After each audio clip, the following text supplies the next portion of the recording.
attentes du chef de l'État. Vous suivrez les analyses de nos invités à propos. Les tribunaux reprennent du service pour le compte de l'affaire d'Anyivo mercredi prochain. Nos invités nous diront ce qu'ils pensent du déroulé et ce qu'on peut attendre de ce procès-là. Voilà entre autres sujets à débattre sur Radio Cotonou, Actu et Débat, avec Nicolas Sokpetin, Julien Kitty ce lundi. Bonsoir, chers invités. Bonsoir Brice Bila Ichidi, bonsoir à tous. Bonsoir Brice Bila Ichidi, bonsoir à toutes et à tous. Bonsoir à nos amis auditeurs et internautes. Vous êtes les bienvenus sur Actu et Débat. Brice Bila Ichidi. Rencontre, disais-je, ce dimanche entre deux figures emblématiques de la vie politique béninoise. L'ancien président de l'Assemblée nationale, Adrien Oumbédi, s'est rendu au domicile de l'ancien chef de l'État, Boni Yayi, pour une visite de courtoisie. Pendant plusieurs heures d'horloge, les deux hommes d'État ont échangé sur des sujets d'actualité brûlants, notamment des défis sécuritaires dans le nord du pays. Une région, vous le savez, confrontée à des défis croissants liés à l'insécurité, aux incursions de groupes armés. Ils ont également évoqué les tensions qui menacent le vivre ensemble au Bénin. Julien Kitty, c'est une rencontre qui intervient aux encablures de 2026. Oumbédi a rendu la réciproque à Boni Yayi. C'est pas anodin ce rendez-vous. Non, c'est tout sauf anodin, et je pense qu'au premier degré, il faut d'abord voir pour peut-être que le citoyen lambda aura son premier degré qui va dire qui va rester dans le sensationnel et puis s'en arrêter là. Mais moi je vois une guerre psychologique. Ils sont dans la psychologie de la communication. Guerre psychologique, c'est la guerre psychologique au plan politique. Vous voyez, c'est Adrien Oumbédi qui se retrouvait dans une position de quelqu'un qui fait une sortie. Il est criblé de commentaires acerbes. Et puis Boni Yayi qui va lui rendre visite, qui vient un peu comme un renfort pour lui dire écoute, nous avons un parcours, nous sommes les dépositaires de la chose politique dans notre pays, nous sommes les gardiens du temple, au-delà de nos différences et de nos différends, nous avons des choses qui nous unissent et qui sont plus fortes que ce qui peut nous diviser, et surtout quand nous avons pour dénominateur commun de nous retrouver dans la même classe politique qui est en train d'être poussée vers la sortie. Et donc, cette fois-ci, l'actualité, le contexte dans lequel il n'y a plus de vœux qu'on se présente, mais c'est Adrien Oumbédi qui va vers Boni Yayi. C'est d'abord un peu comme pour montrer que ce n'est pas que l'ancien président qui est capable d'humilité pour aller voir l'ancien président de l'Assemblée nationale. Le président de l'Assemblée nationale aussi, l'ancien président de l'Assemblée nationale, lui aussi, il est suffisamment humble pour aller voir l'ancien président. Mais ça vient dans un contexte où on parle de tentative d'assassinat du président Boni Yayi, on parle de sa sécurité qui est menacée, en tout cas ce sont des rumeurs alimentées par ceux que ça arrange, et puis après on parle de président Boni Yayi qui a son honneur à laver dans ce qui se joue au tribunal de première instance de Cotonou, dans la fameuse et désormais fumeuse affaire d'Anyivo, dont le procès reprend donc et alimente beaucoup de commentaires. Donc, je pense que ce sont deux personnages majeurs du jeu politique qui se soutiennent psychologiquement et qui en même temps ont envie de projeter une image dans l'opinion, de montrer à quiconque tenterait de les voir faibles, leur montrer que quand nous serons ensemble, nous serons forts. Ensemble, c'est envisageable, c'est ça? Mais écoutez, je parle d'abord de guerre psychologique et de la psychologie de la communication. Et donc, si vous voulez, de guerre de communication au niveau de l'opinion. Mais après, ils verront s'ils peuvent être ensemble pour faire du concret par rapport à 2026. Et rien n'est impossible avec les acteurs politiques béninois. Vous avez tout vu, vous avez vu. J'ai entendu il y a moins de 48 heures un chef de parti d'opposition dire que lui, il ne compte que sur la mouvance présidentielle et le chef de l'État pour avoir parrainage et pour aller aux élections et qu'il peut même faire accord avec ces personnes. Bon, il dit que les lois l'y autorisent. Je suis pas retourné dans les lois, mais c'est pour dire que tout peut arriver. Vous pouvez être opposant à un régime. C'est vrai, tout ça, la réforme du système partisan tend à régler tout ça parce qu'il faut de la lisibilité sur l'action politique. Aujourd'hui, Boni Yayi est président du parti Les Démocrates, parti farouchement ancré dans l'opposition. Adrien Oumbédi est un leader, ancien président du PRD fondu dans l'UP pour devenir UPR. Mais vous voyez les velléités indépendantistes de Adrien Oumbédi. Donc, à défaut juridiquement, légalement, d'avoir donc de recouvrer l'indépendance du PRD, on a l'impression que Adrien Oumbédi, comme il a montré dans ses propos, veut se donner des libertés. Donc des libertés de s'acoquiner de chef de parti d'opposition. Et quand vous allez l'interroger, il vous dira non, au-delà de parti politique, j'ai 83 ans, je suis un acteur majeur de la vie politique, on veut la paix. Bon, alors que vous rappeliez dans votre introduction qu'ils ont parlé d'insécurité dans le Nord, bon, ils vont en dire quoi? De la situation sociale également. Non, l'insécurité dans le Nord, ils vont en dire quoi? Ce qu'il faut en dire quand vous êtes dans des circonstances du genre, mais c'est pas vous faites une rencontre médiatisée. Vous demandez audience au chef de l'État, vous allez le voir. Ils ont leur opinion là-dessus. On va, si vous le permettez, écoutez Nicolas Sopétin. Nicolas, quel regard portez-vous sur ces rencontres qui déjà se multiplient de février à mars? Ça fait déjà 2 rencontres pour Boni Yayi et Oumbédi, sans compter les rencontres officieuses. On n'en a pas idée. Et dites-moi, est-ce qu'on peut envisager un rapprochement? Est-ce que c'est possible? Un rapprochement politique entre les deux hommes? Avant de répondre à votre question, moi, je ne perçois pas les choses de la même manière que mon vis-à-vis, M. Jules Kiti, qui parle de guerre de communication ou guerre de je ne sais quoi. Guerre psychologique. Guerre psychologique. Non, c'est pas guerre de je ne sais quoi. Moi, je ne suis pas venu parler de guerre de je ne sais quoi. Non. J'ai utilisé des mots qui sont habituels, auxquels vous êtes habitués. S'il vous plaît, mon cher Jules, moi, je me suis perdu. Allez-y.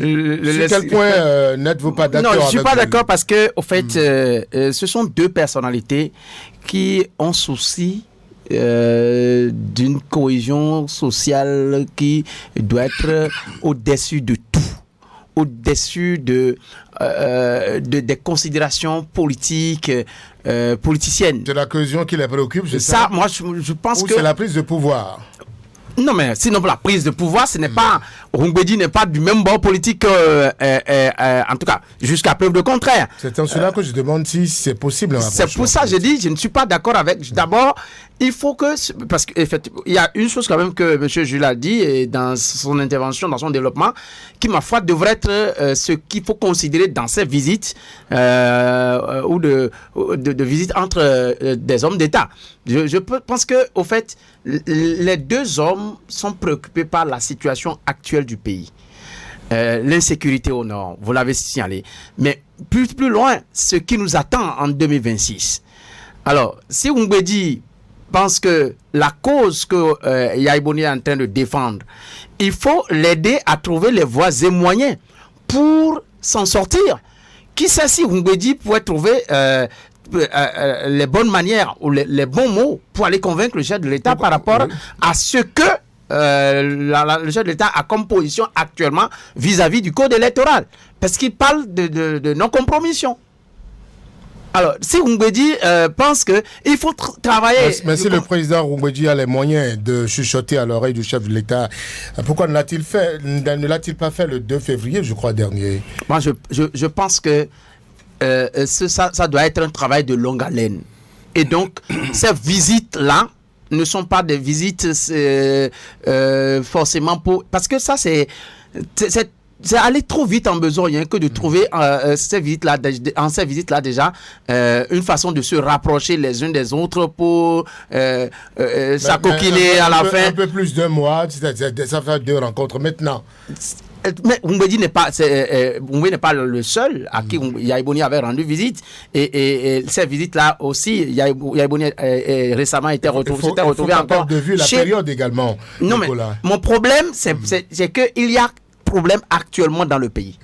Et ces hommes. Et c'est plus important qu'un rapprochement, vous dites. Moi, c'est plus important qu'un rapprochement. Trouver la stratégie nécessaire.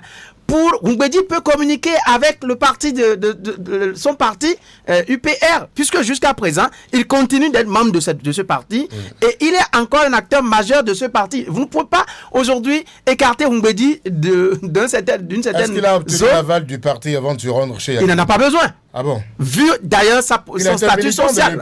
Non, il n'en a pas besoin. Il jouit d'abord d'une notoriété. Un militant spécial? Non, on peut le dire, mais vu alors ce qu'il a été pour ce pays, Oumbedi a été plusieurs fois président de l'Assemblée nationale, et même sous Talon, il a été président de l'Assemblée nationale. Je pense que ce n'est pas n'importe qui, et Yahya Boni non plus. Et puis, ce que Yahya Boni a entrepris depuis un bon moment, de rencontrer ces genres de personnalités pour trouver le feeling nécessaire, adéquat pour aller voir le chef de l'État. Parce que lui-même a demandé à rencontrer le chef de l'État pour toujours parler du code électoral qui, visiblement, est porteur de conflits. On a dit qu'il y a en création un cadre de concertation des anciens présidents d'institutions. Voilà, par exemple, c'est une stratégie. Parce que une lutte qui est en train d'échapper visiblement à l'opposition, puisque à eux seuls ne trouvent pas la stratégie nécessaire pour faire céder vis-à-vis qui est les partis qui soutiennent les actions du chef de l'État, encore moins le chef de l'État.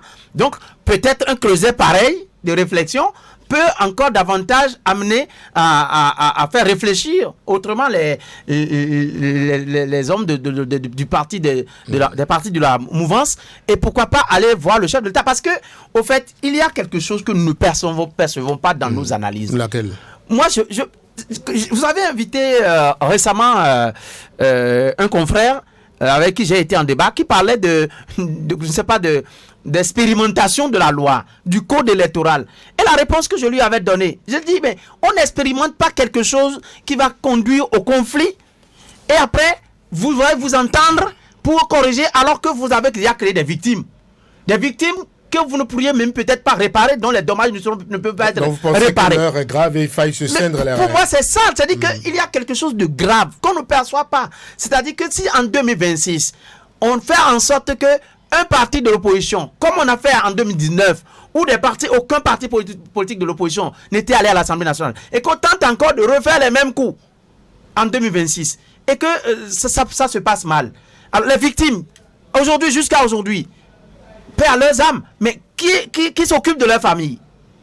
Est-ce qu'on a déjà fait quelque chose pour les ramener? Est-ce qu'il était possible de faire quelque chose pour les ramener? Votre entente que vous aurez fait après, pour vous entendre et corriger après cette mauvaise loi. Ça ne pourra pas effacer. Est-ce que ça va effacer ce que vous aurez déjà créé? Vous ne trouvez donc pas de rapprochement politique? Moi, je ne pense pas qu'il y ait de rapprochement politique tout de suite. Je pense à des stratégies pour faire céder au chef de l'État qui, ma foi, garde une position trop rigide par rapport à cette affaire. Jules a dit qu'il y a possibilité de rapprochement politique. Dites-moi, Jules, est-ce que ce rapprochement sera bénéfique pour le Bénin? Quel genre de dividendes le pays peut obtenir de ce possible rapprochement entre les deux personnalités? D'abord, je voudrais remercier Nicolas Soupétin pour avoir bien illustré mon argument qu'il croit contredit. Parce que tout ce qu'il vient de dire, c'est l'illustration d'une guerre psychologique. Il dit que les gens se rencontrent pour définir des stratégies, pour faire fléchir, pour faire réfléchir et pour faire céder ceux qui sont en face, la mouvance présidentielle, son leader, les partis politiques et tout. C'est pour agir sur leur psychologie. C'est pour que ceux-là, c'est ça que j'appelle la guerre de communication, la guerre de psychologie. C'est pour que les gens se disent, ceux-là qui se mettent ensemble en face, et ils sont pas n'importe qui, ils se concertent. Si ce n'est pas de la communication, si ce n'est pas, ils veulent pas jouer dans la psychologie de la communication, vous pensez que Boni Yayi et puis Adrien Oumbédi ne peuvent pas se voir en catimini? Le simple fait qu'ils se voient, qu'ils prennent même une photo ensemble et qu'ils laissent fuiter ça et que leur cellule de communication communique autour pour dire que, alors que Boni Yayi est allé voir Oumbédi il n'y a pas longtemps, Oumbédi est allé le voir maintenant. Et ça fait réfléchir, même les citoyens lambda, ça fait réfléchir tout analyste politique. Si on pouvait le faire en catimini. Oui. Donc ils l'ont fait savoir parce qu'ils veulent produire un effet. C'est de la pure communication. Et puis, le fait de produire cet effet-là peut avoir pour ambition que d'autres personnes adhèrent à leur démarche. Ça agit sur la psychologie de ces personnes-là aussi. Ou que peut-être en face, ça fasse réfléchir. Je ne sais pas si dans les sujets qu'ils ont dit avoir abordés, ils ont parlé de code électoral. Je ne sais pas. Mais apparemment, dans le développement de Nicolas Sopétin, il est convaincu que ce qui les préoccupe le plus, c'est le code électoral, qui, selon lui, est chrysogène. Mais nous sommes encore dans un système démocratique où on a un régime de représentation. C'est malheureux de le dire, mais c'est de ça qu'il s'agit. Et quand je dis c'est malheureux de le dire, c'est pour me désoler de ceux qui, comme lui, là, vocifèrent pour dire « Ah non, c'est mauvais, c'est mauvais. » On va revenir à la question. Non, si c'est mauvais, qu'attendre de ce rapprochement? Ce sont des députés qui ont voté ça. Le parti de Boni Yayi est à l'Assemblée nationale et joue son rôle. Boni Yayi peut aller voir d'autres personnalités, d'autres partis politiques, même de la mouvance, pour dire faisons quelque chose pour le code électoral. Ils sont allés voir les partis de la mouvance présidentielle quand ils ont voulu dire qu'il faut corriger, toiletter le fichier électoral. Mais beaucoup, même dans les premiers discours qu'ils prononçaient, ils parlaient en sourdine du code électoral.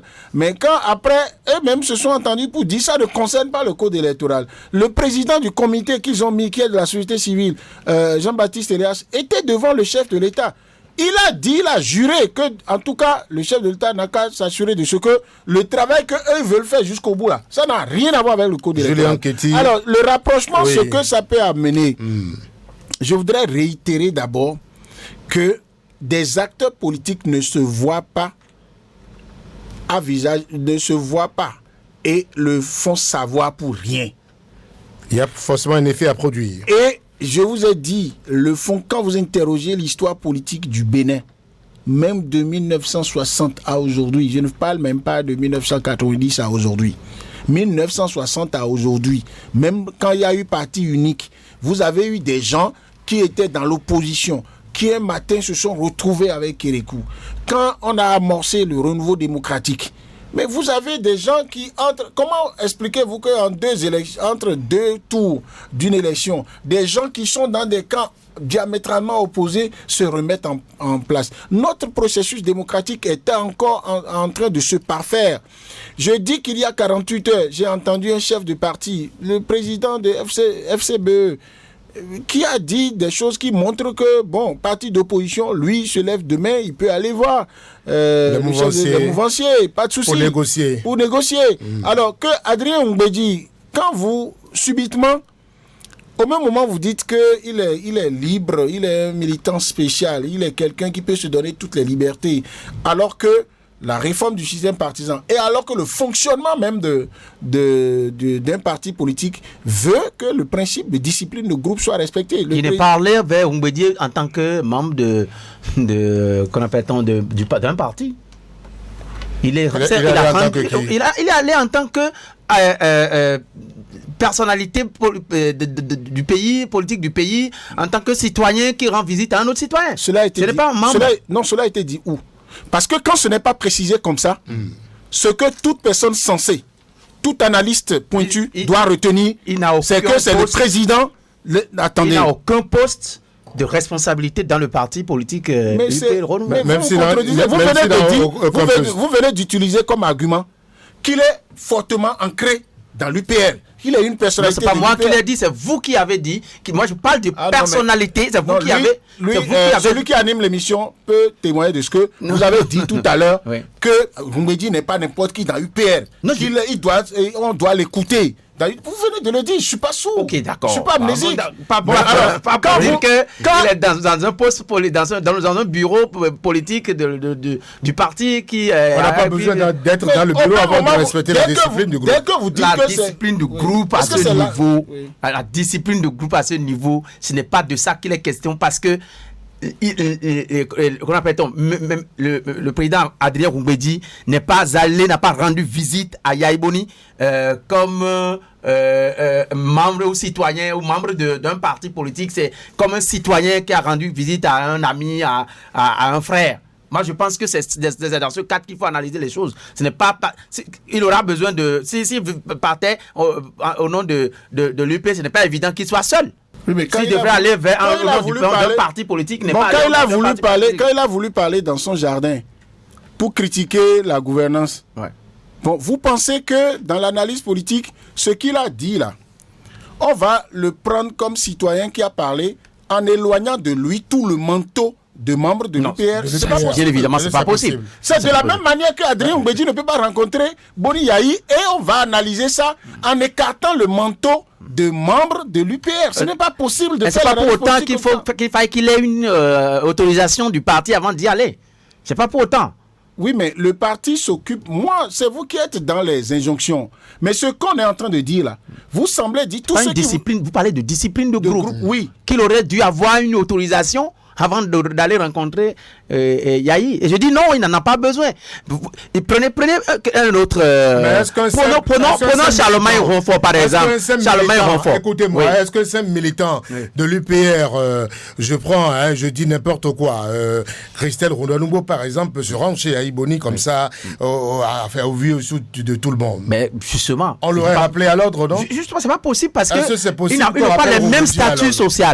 Ils n'ont pas les mêmes statuts sociaux. Statut social, c'est-à-dire? Non, mais la personnalité, ce Donc, qu'incarne le statut Rumbedi social, là, aujourd'hui, s'impose ce au qu'incarne Rumbedi aujourd'hui, Rumbedi incarne un sage du pays aussi. Et de ce, Donc vous êtes de ce d'accord point de avec moi vue, qu'il est vous ne militant pouvez pas- spécial de l'UPR? il est un citoyen spécial du pays. D'accord, on Oui, va mais passer à un autre non, sujet, non, s'il vous plaît. Il est un citoyen le temps spécial est du en pays. train de Non, nous presser, juste Julien. 2 secondes. Oui. Allez-y. Pour consacrer, d'accord, la dichotomie ou la contradiction flagrante dans ce que dit Soupétin, est-ce que le fait même de réaffirmer son statut de citoyen spécial, Oui.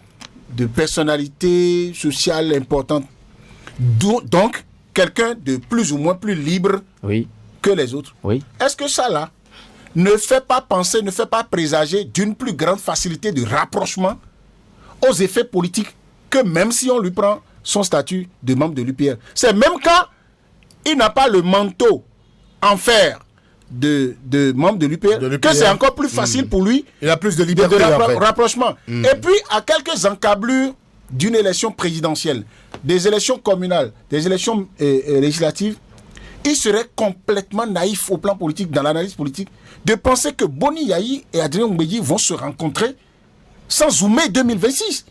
Les enjeux de 2026, quand même vous parlez de code électoral, qu'ils peuvent se... Ils vont parler de code électoral par rapport à quoi? Non, Par rapport au défi de 2026. Non, mais Et c'est-à-dire ils ne que vont vous pas ne voyez parler que de le 2020. côté, vous ne voyez que le côté pouvoir de la chose. C'est-à-dire qu'ils vont s'entendre pour arracher le pouvoir ou bien. Ce sont non, deux hommes moi je ne pense pas. Non, moi je pense que. visent le non, s'il pouvoir vous plaît, et qui sont s'il vous plaît, restés quand dans le vous avez pouvoir à tout atteint moment. un Nicolas certain niveau, Sopetin. quand vous avez atteint un certain niveau c'est de naïf vie ce que vous sociale. dites. Non, je parle. Non, vous en c'est pas prie, possible. Je vous en prie, mon cher Jules. C'est pas possible. Non, je suis désolé, mais au fait, pourquoi Mais ce ne sont pas des pourquoi prêtres, tout- ce ne sont non, pas des pourquoi est-ce monseigneurs que tout qui doit sont là. être analysé Oui. dans le sens de l'intérêt que l'on veut avoir seul personnellement? Vous pensez que Yaïboni aujourd'hui... Parce que les politiciens nous ont toujours démontré que Non, s'il c'est vous leur plaît. intérêt qui Non, compte d'abord. Non, s'il vous plaît. Quand quelqu'un a... quelqu'un a giflé Emmanuel Macron en France, on a vu Ségolène Royal, on a vu Marine Le Pen critiquer cela avec véhémence et à dénoncer cela avec véhémence. Au fait, c'est pour dire que quoi, quand ça concerne la République, quand ça concerne un certain nombre de situations du pays, je pense qu'on enlève un certain nombre de manteaux. Mais ils n'ont pas enlevé le manteau. L'exemple que vous donnez là, Ségolène Royal et toutes ces personnes dont vous avez parlé ont réagi de cette façon pour avoir des dividendes dans l'opinion. C'est pour montrer qu'ils sont capables de discernement, de circonspection.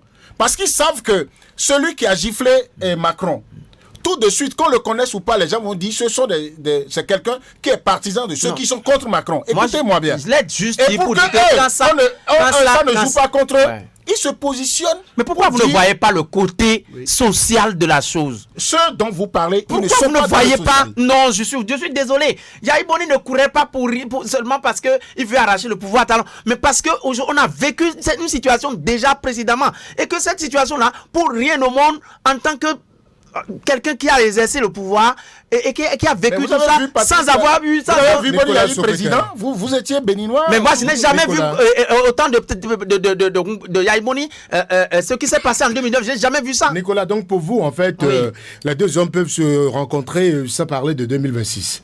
Non. C'est possible, pour ça? Parler, même pour parler de 2026, à cette période-là, ce n'est pas forcément pour que les deux s'accordent pour s'entendre, rester dans le même parti pour aller arracher le pouvoir. C'est une hypothèse qu'on est en train de mettre. Pourquoi vous excluez cette hypothèse-là? On va passer à un autre sujet, s'il vous plaît. Le temps est en train de nous presser. On va s'intéresser aux confidences du chef de l'État Jeune d'Afrique récemment.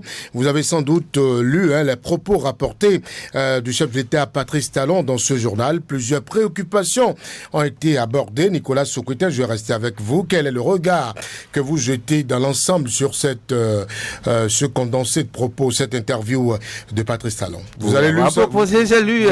J'ai lu le chef de l'État dans le quotidien Afrique Média. Pour moi, Média, vous dites? Jeune Afrique, pardon. Je veux exprimer ma désolation par rapport au sentiment que le président Talon a eu vis-à-vis... Désolation? Par rapport à ce qu'il ressent par rapport à son ami. Je vois quelqu'un qui se sent trahi ou quelqu'un qui a placé trop plein de confiance en un ami qui est devenu comme pour qui ne lui a pas donné le retour. Qui ne lui a pas donné le retour. Qui utilise une expression qui, ma foi, est très très grave, puisqu'il parle de monstre. Mon Dieu, je pense que je ne sais pas, est-ce que le moment s'y prêtait d'abord pour que le chef de l'État puisse accorder cette interview. J'ai dit que parler de ce sujet, de cette situation, déjà, quand le chef de l'État prend position, en tout cas, dit des choses comme ça, j'imagine déjà quelle est l'orientation qu'on veut donner à un dossier qui est déjà pendant devant la justice. Orientation, c'est-à-dire le dossier, je orientation, suis c'est-à-dire n'est pas pendant devant la justice. On va suivre Nicolas. Mais le dossier, le procès n'est pas encore allé à son terme. Jusqu'à preuve le contraire. Mais le procès est terminé. Ils ont été condamnés et ils n'ont pas interjeté appel. Le procès est terminé, je vous en prie. Ah oui, ils sont condamnés à... Non, je vous en prie. Oui, au moins, là, il y a des étudiants de première année de droit qui nous écoutent. Le procès est Bouko et Oswald Omeki. La mise en cause sont condamnés. Ils sont terminés, condamnés. Et ils ont eu les 15 jours francs pour pouvoir interjeter appel. Ils ne l'ont pas fait. Non, mais mon problème, c'est, au fait, l'intervention du chef de l'État, ma foi, ne devrait pas avoir lieu sur ce dossier-là. C'est-à-dire que dans ce dossier-là comme ça. Parce que, au fait, vous aurez souhaité quoi? Non, j'aurais souhaité peut-être que à la fin de ce mandat, qu'il se taise là-dessus. Oui, qu'il se taise à la fin. C'est trop de le dire pour vous. Oui, pourquoi? Parce que vous voyez, moi je me dis un monstre aux côtés du chef de l'État pendant 7 ans ou 8 ans. Non, mais il n'a pas été un monstre à l'entrée. Il a d'abord été un ange avant de devenir monstre. Voilà, justement. Qui l'a transformé en monstre. Il a dit qu'il a sa part de responsabilité. Non, s'il vous plaît, mon cher Brice Bill, je pense que, au fait, on peut se questionner sur le nombre de monstres aujourd'hui que le président Talon aura participé à créer. Il y en a plusieurs, selon vous? S'il y en a un, vous n'excluez pas qu'il y en ait deux. Moi, je dis que, non, mais c'est-à-dire que deux amis, j'ai entendu le chef de l'État dire qu'Olivier Boko est un ami qui a vu sa nudité Et qu'on ne lui demande pas de se séparer de lui. Voilà. Et quelqu'un qui a été comme ça avec le chef de l'État, devenir monstre, mais c'est trop fort. Et le chef de l'État lui-même, est-ce qu'il se sent à l'aise en le disant? Donc, je ne sais pas quoi. C'est-à-dire que je veux voir qu'est-ce qui a pu bien se passer pour qu'un ami de ce niveau-là puisse devenir cette façon, cette chose-là. D'accord. L'affaire coup d'État, la question des élections et la succession sont les aspects de l'interview qui vont nous intéresser sur Actuel Débat. Le chef de l'État, Julian Kitty, a presque tout dit sur cette affaire coup d'État. Oui, je pense d'abord qu'en tant que professionnel des médias, il faut célébrer l'avènement de cette interview-là. Il faut célébrer ça. Un journaliste dans l'âme devrait... Célébrer. Il ne devrait jamais recommander, souhaiter que des dirigeants s'abstiennent de parler. Le journaliste, il est d'abord friand de ce que les dirigeants vont dire. Alors, le peuple béninois, peuple africain et même du monde, avait soif d'entendre une fois encore le chef de l'État lui-même, une fois que le procès est terminé, et ça qu'on s'entende bien là-dessus, et donc le timing est bien choisi. C'est-à-dire que si le chef de l'État avait parlé au moment où l'affaire était encore devant la justice, sans que ce ne soit la justice qui l'ait interpellé pour l'écouter, on aurait trouvé à redire là-dessus. Donc il ne faut pas dire dans ce studio qu'il est intervenu alors que l'affaire...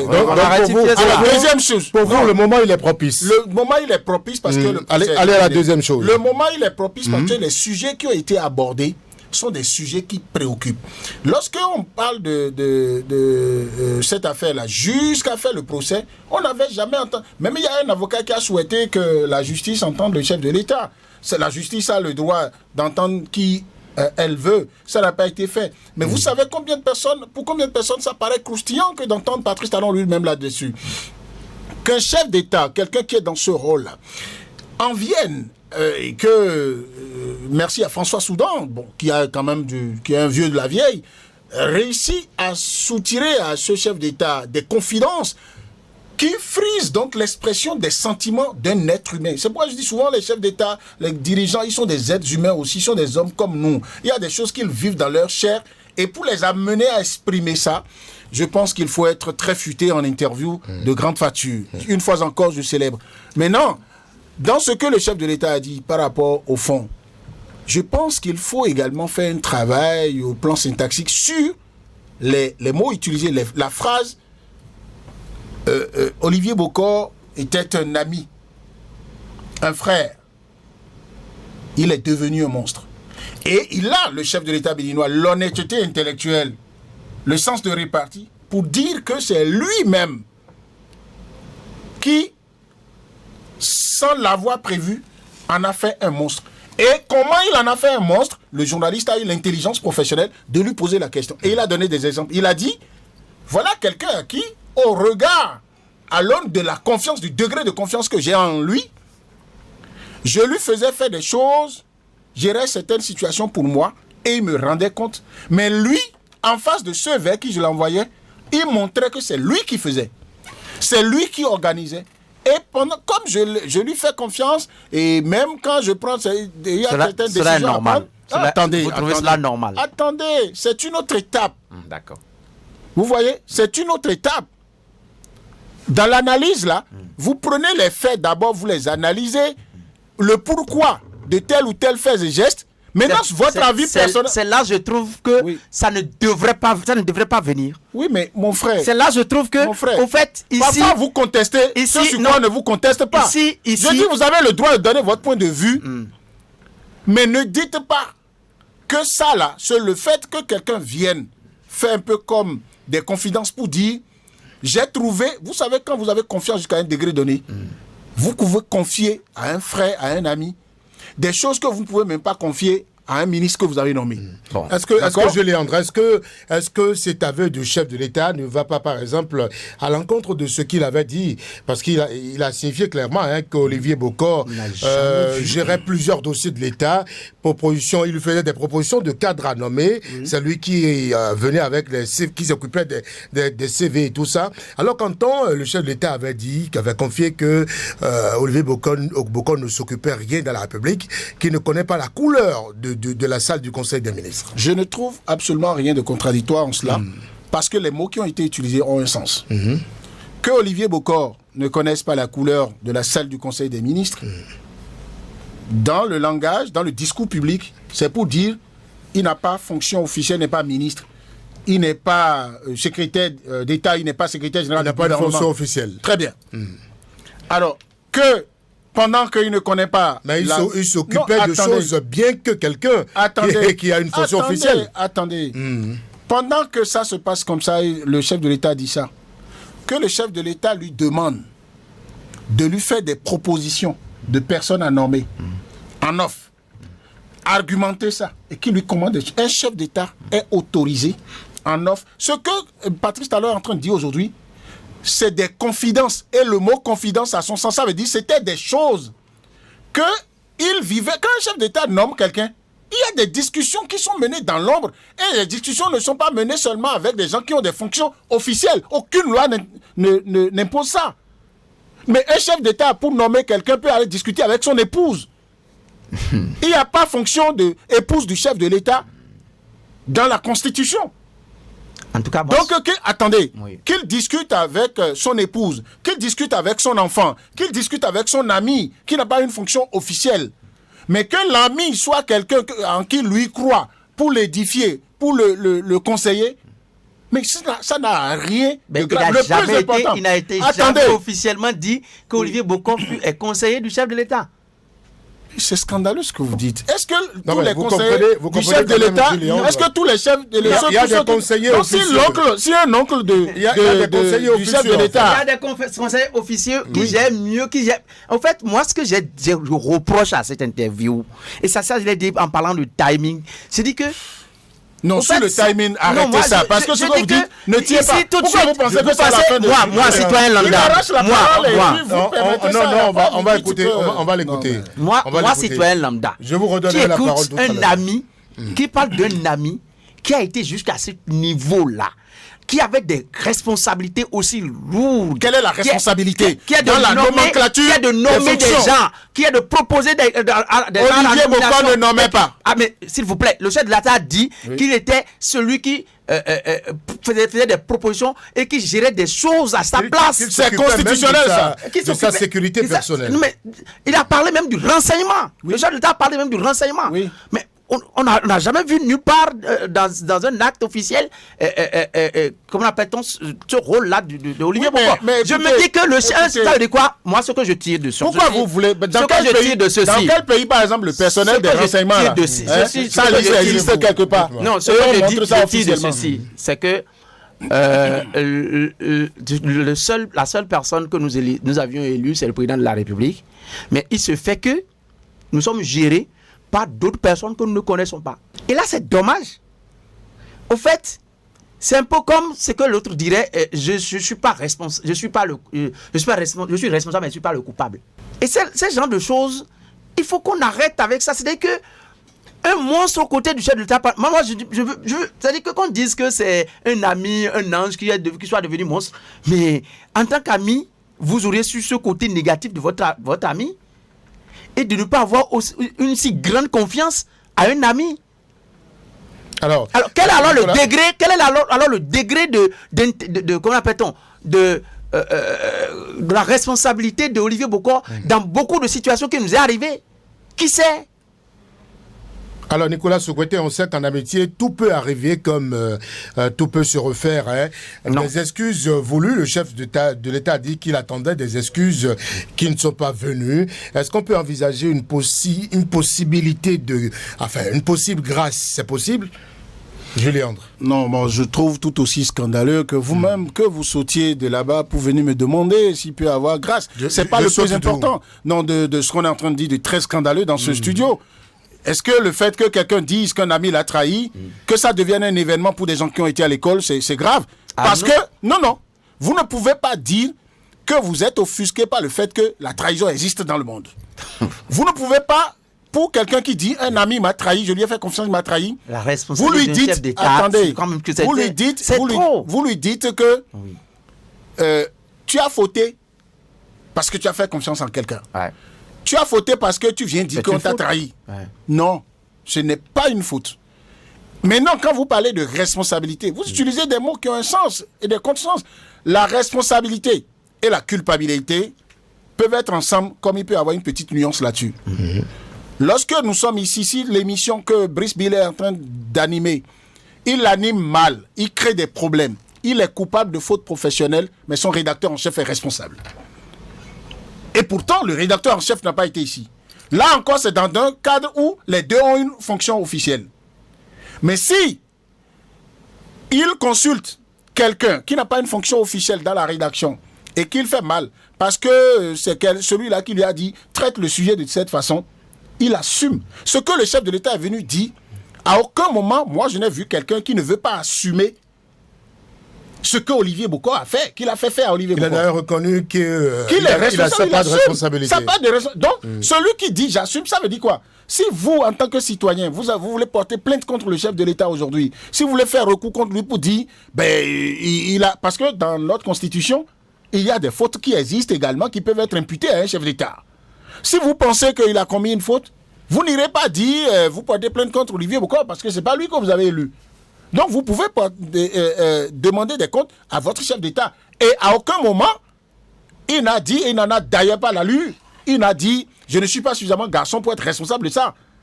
Mais qu'on lui demande, qu'on lui pose des questions, quelle serait la valeur de cette interview si le journaliste ne l'amenait pas à dire, comment se fait-il que l'ami de qui vous avez dit, il est si proche de vous, il vous conseille, vous l'écoutez sur beaucoup de choses, il vous fait des propositions. Finalement, qui entérine, qui nomme, qui signe? C'est la signature que nous on voit. Mais le chef de l'État donne les dessous, révèle des dessous de sa relation avec quelqu'un dont la trahison... En tant que citoyen, ça me choque. Oui, ça te choque ne signifie pas que... Non, mais je ça dis, ne devrait c'est là jamais j'ai dit... exister. Non,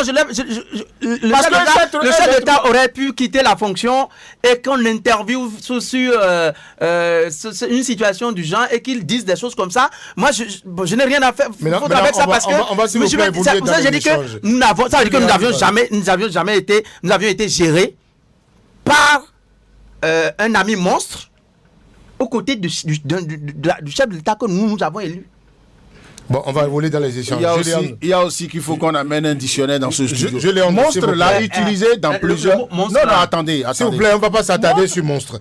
Dites-moi, j'ai dit tout à l'heure qu'en amitié, tout peut arriver comme tout peut aussi se refaire. Est-ce que... Non, pour Sokotin, tout ne peut pas arriver en amitié. En amitié, tout doit être... Non, s'il vous plaît, la loi, c'est possible. Le chef d'État n'est pas vous. Ce n'est pas moi. S'il vous plaît. Un chef d'État n'est pas vous ni moi.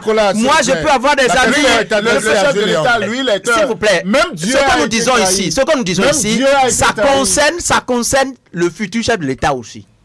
Qui doit savoir que la responsabilité du chef de l'État est si énorme que, c'est-à-dire, partager cela avec même son papa, ce serait grave. Non, est-ce que vous savez que ce côté il peut consulter. Ça montre que ça veut dire que un président selon vous ne devrait même pas nommer un ministre. Non, vous savez parce qu'un ministre là, lui fait vous savez comment appelle-t-on quand vous avez un conseiller, vous avez un frère, vous avez un ami à qui vous donnez une si grande confiance. Et que, en fin de compte, vous dites des choses comme ça sur lui parce qu'il vous a trahi. Mais moi, l'idée que vous jetez dans l'opinion, c'est que, d'ailleurs, le monsieur déjà même l'a souligné, non? Que le monsieur fait croire aux gens que c'est lui qui nomme. Mais vous n'imaginez pas combien de personnes ont su le pouvoir que Olivier Boko avait auprès du chef de l'État. Mais quand on dit, dans le langage, quand on dit que c'est Olivier qui nomme, par exemple, ce n'est pas dans le langage juridique. C'est-à-dire que juridiquement, Olivier ne nomme pas. Tous ceux à qui on dit ça le savent. Mais c'est une manière de dire, il a une grosse influence dans la décision qui est prise auprès du chef. D'accord? C'est comme vous trouvez que, par exemple, quand le président Soglo était au pouvoir, d'accord? Mais beaucoup disaient tous les jours dans les débats que la première dame d'alors, Rosine Vieira-Soglo, paix à son âme, était très influente sur les décisions que son mari prenait. Il y en a qui disaient même que c'était elle qui dirigeait le pays. Est-ce que ça signifiait que dans les papiers devant la Constitution... On a condamné cela. Mon cher Jules, on a condamné cela. Mais écoutez... Non, on a condamné cela. Est-ce que pour ça... On a condamné cela et c'est ça qui a coûté peut-être le pouvoir après. Non, pas du tout. Ça veut dire que vous ne connaissez pas l'histoire. Ce qui a coûté le pouvoir à Soglo... J'ai dit peut-être. Non. Mais parce que dans la République, on n'admet pas se faire gérer. On va revenir... Il n'y a pas de peut-être sur ce qui a coûté le pouvoir à Soglo. Il n'y a pas de peut-être. Le chef de l'État a également parlé... Les réalités sont là. Léandre, s'il vous plaît. Le chef de l'État a également parlé du 3e mandat et il a dit que lui demander s'il va partir ou non, c'est une question qui le fâche particulièrement maintenant. Il a réitéré son envie de partir en 2026, c'est Nicolas Soukoueta. Maintenant, je crois qu'on va se taire là-dessus. Bon, moi, je n'avais pas de problème outre mesure sur son départ ou non. Sur son départ ou non. Je pense qu'il partirait. Et imaginez même le contraire, ça m'embêtait moi. Je n'y pensais même pas. Je sais que ça bruisse beaucoup dans l'opinion publique. Non, sur la préoccupation. Ceux qui sont en train de jeter ça dans l'opinion, qui ont tort de le jeter. Et même, c'est-à-dire, je vais répéter ici les propos de Janvier Yawedou, qui aujourd'hui s'est montré aussi contradictoire, puisqu'il dit que le chef de l'État même promette qu'il partirait, c'est déjà vilain, puisqu'il doit partir, c'est qu'il doit partir, et que donc promettre cela, c'est déjà même une mauvaise chose en soi. Et donc, moi, ça m'avait jamais traversé l'esprit que le chef de l'État, moi, j'avais une ferme assurance qu'il partirait. Que le chef de l'État partirait. D'accord. Il compte Julien Légué. Ça aurait été contre sa volonté peut-être aussi. Oui, il compte léguer son héritage à quelqu'un qui a sa confiance. Il va forcément chuchoter à l'oreille des partis de la mouvance. Est-ce que les primaires à venir au sein de ces partis-là ne seront pas des primaires de façade? Tout est rapport de force dans la vie. Et la politique encore plus. C'est-à-dire quoi? Les partis politiques, toute la réforme du système partisan a visé à renforcer le pouvoir des partis politiques dans la désignation de candidats aux élections présidentielles et dans la désignation du président de la République. Il se fait qu'une majorité présidentielle s'est dégagée. Il y a 4 formations politiques qui sont des composants de cette majorité présidentielle qui se concertent. Et au sein des formations politiques, les primaires vont se faire. Les primaires, c'est déjà pour dégager. Ça peut être, par exemple, au niveau des primaires de chaque parti politique, par exemple, il peut avoir, parce que chaque parti politique peut avoir pour ambition de briguer la magistrature suprême. Et au sein de chaque formation politique, il peut avoir plusieurs candidatures à la candidature. Donc des gens qui remplissent les conditions, il n'y en a pas qu'un seul dans une formation politique. Ça aussi, c'est des primaires. Il peut y avoir des personnes importées par le chef. Non, des personnes importées par le chef, si le chef démontre... Parce que le chef a son mot à dire. Mais il a dit qu'il n'a pas inactif. Il ne faut pas lui en vouloir. Moi, je ne suis pas dans les naïvetés politiques. C'est-à-dire, il a son mot à dire.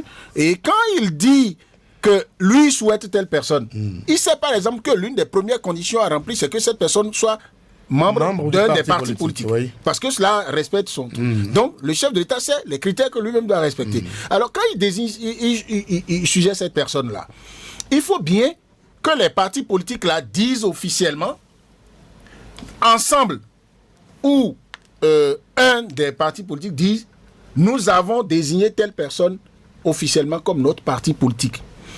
Ils n'iront pas dire dans le discours politique devant le peuple, que nous l'avons choisi juste parce que notre chef nous a dit que c'est lui. Non, mais ils n'iront pas dire. Mais oui. Mais s'ils ne vont pas dire, voyez vos histoires de... Non, on a dit aux gens... Non, on a dit aux gens, vous êtes adultes, non? Est-ce que cette influence du chef de l'État ne va pas faire que les partis politiques vont nous offrir des primaires de façade? C'est-à-dire, on connaît déjà le résultat, mais bon, on suit le cheminement juste pour offrir je peux vous dire, même si un chef d'État en fonction ne disait pas qu'il allait influencer le jeu, dans tout le monde entier, je vous dis, dans le monde entier, les primaires au sein d'une formation politique, la haute direction de cette formation politique, le numéro de cette formation politique, avant qu'on aille au vote, il y a toujours dans les coulisses une tendance qui est plus forte, visiblement. Et après, quand, peut-être ailleurs, ça se discute et des gens peuvent promettre voter dans tel sens et voter ailleurs et sans être inquiétés comme ça peut se faire sous nos tropiques. Mais je vous dis, si des adultes qui animent les formations politiques de la mouvance présidentielle trouvent en celui que, je dois dire même, leur camarade politique qui est chef d'État suggère comme celui qu'il faut choisir, s'ils estiment que lui là il est bon pour eux, c'est qu'ils se l'approprient. Ils vont y souscrire. Maintenant, ce qui ne va pas se passer, c'est que par exemple on dise, comme c'est le candidat suggéré par le chef de l'État, plus personne dans aucun parti politique de la mouvance présidentielle ne peut dire ah mais je me sens capable également d'être candidat.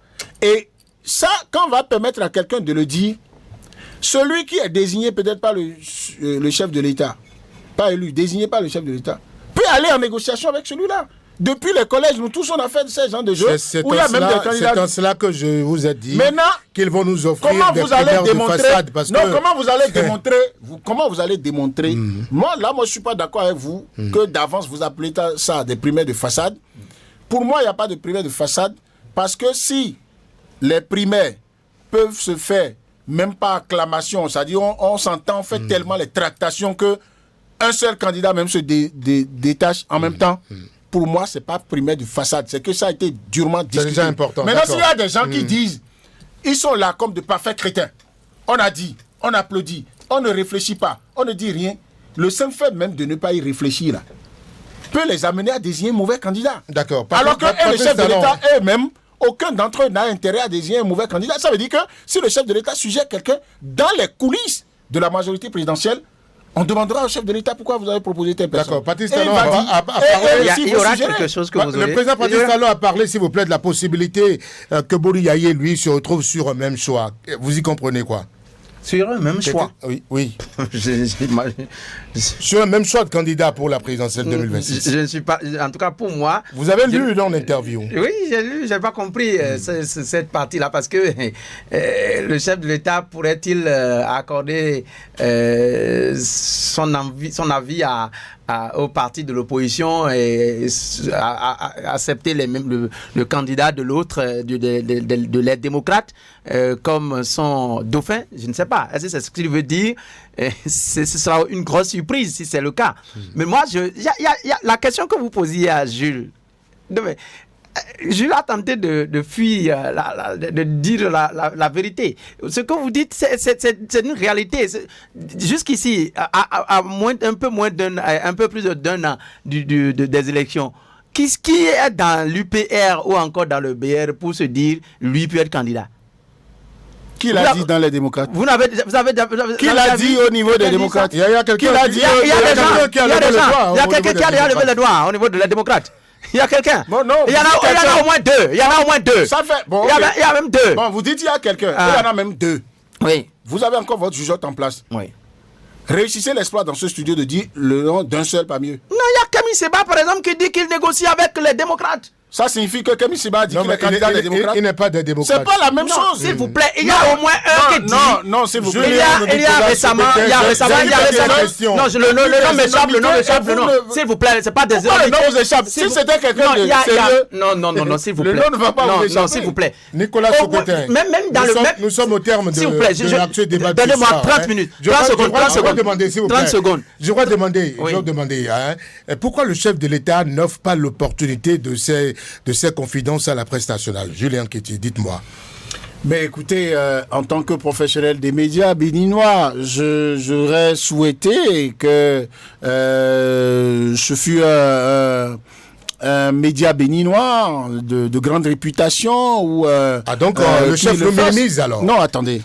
Attendez. Quand vous parlez de grande réputation, mais écoutez, il n'y a pas de journaux de grande réputation en République du Bénin? Attends, j'ai dit, j'aurais voulu que ce fût un média béninois de grande réputation.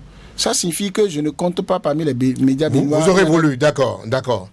Ça veut dire que je sais qu'il y a des médias de grande réputation.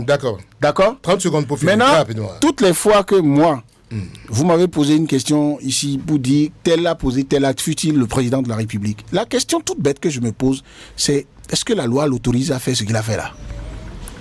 Bon, je ne connais pas dans l'arsenal juridique béninois le test qui empêche le chef de l'État de se confier à Jeune Afrique. Et mieux, le journaliste de Jeune Afrique s'est déplacé pour venir à Cotonou. C'est peut-être Jeune Afrique qui a fait la demande au chef de l'État, qui a réussi à convaincre le chef de l'État. Je suis journaliste à l'origine, je sais tout ce qui se passe derrière pour décrocher une interview. Moi, il m'est arrivé, Robert Doussou est encore en vie, il m'est arrivé de passer des années... Est-ce qu'une chaîne nationale, s'il vous plaît, qu'une chaîne nationale, un journal au plan national, une radio au plan national, peut négocier comme ça une interview avec le chef de l'État et l'obtenir? Oui, ça t'est déjà passé, donc c'est possible. C'est possible? Oui. Okay, ça s'est fait plusieurs fois. Nicolas donc question que vous posez là. Maintenant, excusez-moi, il y a une question... non, s'il vous plaît. Non, mais attendez. Non, s'il vous plaît, on ne pourra pas tout dire. La dernière question, Nicolas, je ferai une revendication avant de sortir de ce studio. D'accord. Nicolas, des questions qui sont escamotées, alors que les choses qui sont dites... Parce qu'on y perd le temps nous presse. Le temps, il est notre seul ennemi en studio. Mais il faut que notre émission contribue à déconstruire des choses qui ne sont pas vraies. Merci, Léandre. Merci à Nicolas Sopetin. Job Tico est resté à la mise en onde. Merci aux internautes qui nous ont suivis. Merci aux auditeurs également. Patrice Média à la réalisation. Brice Bill a été dit. J'étais à la présentation d'Actu et Débat ce lundi. Ce fut un plaisir. Jeudi, c'est un autre rendez-vous. On n'a pas pu parler de l'affaire d'Aïvol, s'ouvrir de nouveau. Mercredi, voilà. On en parlera jeudi. Prenez déjà le rendez-vous. Bonsoir.